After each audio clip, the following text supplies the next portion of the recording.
Picture चालू करो बे। और कर्नाटक में आप ही की पार्टी के अध्यक्ष ने कहा कि वही वादा करो जो आप पूरा कर सको। अच्छा। उन्होंने यहां तक कहा कि दिवालियापन की नौबत ना आए, सड़क पर रेत डालने के भी लायक ना रह जाओ, सोच समझ कर बोलो। बहुत तेज हो रहा है। आप रुको जरा, सब्र करो। को पता है इस वक्त कर्नाटक पर कितना लोन है, कितना कर्ज है? 5 लाख करोड़ रुपए। अरे कहना क्या चाहते हो? डिप्रेशन। आपको नहीं लगता है कि ये स्थिति बहुत गंभीर है? रुक, तेरे को बता देती। You have hit the nail on its head. अंग्रेजी में एक सेइंग है, आपने बिल्कुल कील को उसके सिर पर दे मारा। बिल्कुल सही बात कही है। 55 लाख करोड़ इस देश के ऊपर कर्जा था जिस दिन नरेंद्र मोदी इस देश के प्रधानमंत्री बने थे। ये बड़ी अच्छी बात कही आप। 220 लाख करोड़ कर्जा है।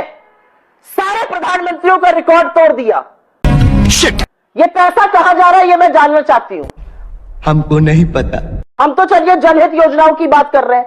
55,000 करोड़ से 215 लाख करोड़ पहुंचा दिया। नरेंद्र मोदी जी ने यह काम किया है। मैं जानना चाहती हूं ये पैसा कहां जा रहा है। खत्म गया। ये तो लेने के देने पड़ गए। भाई इन महाशय की वीडियो मुझे बहुत टाइम बाद मिली है देखने को, और भाई तुम्हारे लिए ले आया मैं देखूंगी। बात करिए वो मंजर 2013-14 का। क्या? रोज एक प्रेस कॉन्फ्रेंस होता था। रोज प्रेस कॉन्फ्रेंस में अरविंद केजरीवाल एक कागज लेके आते थे, 13 लोग चोर हैं। नंबर 1 चोर लालू प्रसाद यादव। और फिर आलिंगन, लालू प्रसाद यादव के साथ जाके बिहार में आलिंगन कर रहे थे, याद है?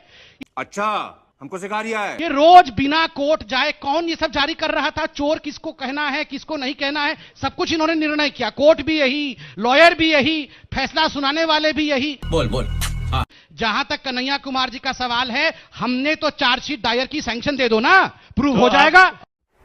मैं सीना ठोक के कह रहा हूं और शिखर सम्मेलन में कह रहा हूं, सरजिल इमाम देशद्रोही है। आप काट दीजिए, आप मेरे बात को काट दीजिए। तेरे बाप को मत सिखा, चल। जो आसाम को अलग करने की बात कहे, जो हिंदुस्तान को तोड़ने की बात कहे, जो कहे चिकन नेक में ज्यादा मुसलमान रहता है इसलिए हम चिकन नेक को काट देंगे, वो देशद्रोही है। अच्छा, तो देशद्रोही तो ये भी कह रहे हैं, इसमें कौन कह रहा है? संजय अरे सिंह भी ये कह रहे हैं। कंपल्सन में, ये हाथ में तिरंगा मन में दंगा वाली बात है। तेरा तो गेम बजाना पड़ेगा। पहली बात तो घोषित रूप से भ्रष्टाचारी येदियुरप्पा को दोनों हाथों से आलिंगन करके पार्टी से निकाल के दोबारा लाके उसको मुख्यमंत्री बनाया। आप नैतिकता की बात करते हैं, क्या पकड़ा है ना? आप नैतिकता की बात करते हैं। लालू प्रसाद यादव दिल्ली के हैं जिनका नाम आप ले रहे थे, कन्हैया कुमार दिल्ली के हैं जिनका नाम अभी आप ले रहे थे।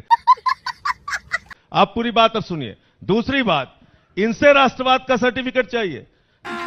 अभी मजा आएगा ना भिड़ो। जिन लोगों ने 52 साल तक तिरंगा झंडा नहीं फहराया, वो राष्ट्रीयता का सब सबूत देंगे दूसरों को। जिन लोगों ने शहीदों के ताबूत में घोटाला किया, वो राष्ट्रवाद का सर्टिफिकेट देंगे।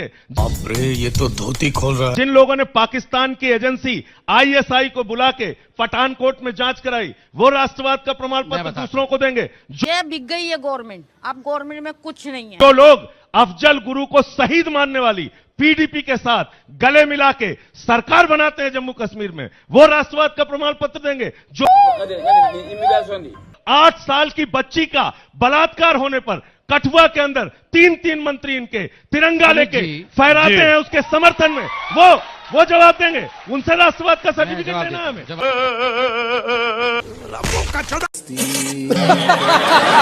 RSS बड़ा डरपोक संगठन है और कांग्रेस बड़ी वो है। ये तो लेटेस्ट न्यूज है। इसी डरपोक संगठन के दम पर पहली बार संयुक्त विधायक दल की सरकारें लेकर समाजवादी लोग सत्ता में आए। क्या बात करते हैं यार? 69 में किसके लिए कौन बना? चौधरी चरण सिंह साहब बने। अच्छा, इसी डरपोक संगठन के साथ मिलकर आपने इमरजेंसी की लड़ाई लड़ी।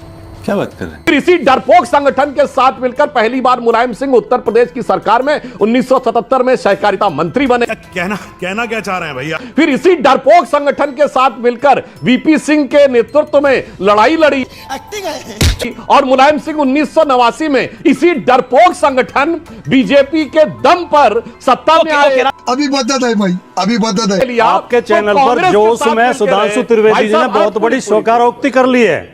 ये फंस गया सीएम। जिसका अब तक खंडन करती रही है भारतीय जनता पार्टी लगातार। ये कहते हैं कि आरएसएस राजनीतिक संगठन नहीं है। अच्छा, पूरी बात, लेकिन वो कह रहे हैं राजनीतिक संगठन है, राजनीतिक करता है। आरएसएस के बल पर 67 में संविधान सरकारें बनी। ये तो धोती खोल रहा है। वो यही डरपोक संगठन है जो हर जिम्मेदारी से बच जाता है, जिसका महात्मा गांधी की हत्या में नाम आया था, गजब बेइज्जती है, जिसका दंगों में बार बार नाम आता है। यही डरपोक संगठन है जिसे हमारे मोदी जी दुनिया का सबसे बड़ा एनजीओ बताते हैं। और जो एनजीओ कोई जिम्मेदारी लेता नहीं है, कोई अपना सदस्यता रजिस्टर रखता नहीं है, नंगा करके नहला रहा है, कोई पैसे का लेन देन का हिसाब रखता नहीं है। कैसे भी करके निकाल मेरे भाई, मैं फंस गया हूँ। मैं ये कह सकता हूं, जब जब देश के ऊपर संकट आया और देश को बहादुरी की बलिदान की जरूरत पड़ी, आरएसएस पीछे हट गया। आप लोगों ने कितने कितने हजार करोड़ के, सर 12,000 करोड़, किसी ने बोला 29,000 करोड़, इतने हजार करोड़ के आप बना देते हैं हाईवे, और आपने एकदम बेस्ट टेक्नोलॉजी, बेस्ट मटेरियल, पहली बारिश गड्ढा हो जाता है, फिर आप कहेंगे कि सवाल पूछो तो गलत है। ऐसे कैसे? मैं एंटी नेशनल थोड़ी हो जाऊंगी सवाल पूछूंगी तो। आप बहुत नेशनल हो। तुम्हें कैसे पता चला? हमारे यहाँ देहरादून के ऊपर एक गड्ढा पड़ा, हाँ, वहाँ पानी का ड्रेनेज सिस्टम था, हाँ, वहाँ के किसानों ने जमीन नहीं दी, तो जमीन न देने के कारण वो काम अधूरा रह गया और वो ड्रेनेज वही छूट गया। वहाँ से ड्रेनेज होना, वहाँ से पानी आया, ठीक है, बरसात आई, हाँ, हाँ, पानी आने से वो बह गया। कोई बात नहीं, हम तो चूतिए हैं। ये बात आप लोगों ने क्यों फिक्स नहीं करी? क्यों ये चीज को आप लोगों ने क्यों समय रहते ठीक नहीं किया? तो गड्ढा होने के पहले क्या मेरे को सपना आएगा ये होने वाला है? पर आपको पता था कि नीचे वहाँ ड्रेनेज नहीं हो पा रही है? नहीं होता मैडम, ये टोटल 225 किलोमीटर का रोड है। अच्छा, और उसमें 6 इंच में, हाँ, वो पाइप कहाँ जुड़ा और कहीं नहीं जुड़ा है, ये कोई समझ नहीं सकता। क्या बोला तूने? अभी मैंने टेक्नोलॉजी लाई है, मैं रोड देखता हूँ, मेरे चेम्बर में बैठ के मीटिंग होती चलती है, और मुझे एक भी गड्ढा हुआ तो दिखता है। रोड की क्वालिटी समझ में आती है, पेड़ कितने लगे समझ में आता है, स्ट्रक्चर देखने को मिलते हैं, क्योंकि मुझे पूरा एक्सरे मशीन आ गई रोड की मेरे पास। गजब टू विवाद आदमी। यही होता है अगर बगैर स्क्रिप्ट के इंटरव्यू लिया जाए तो।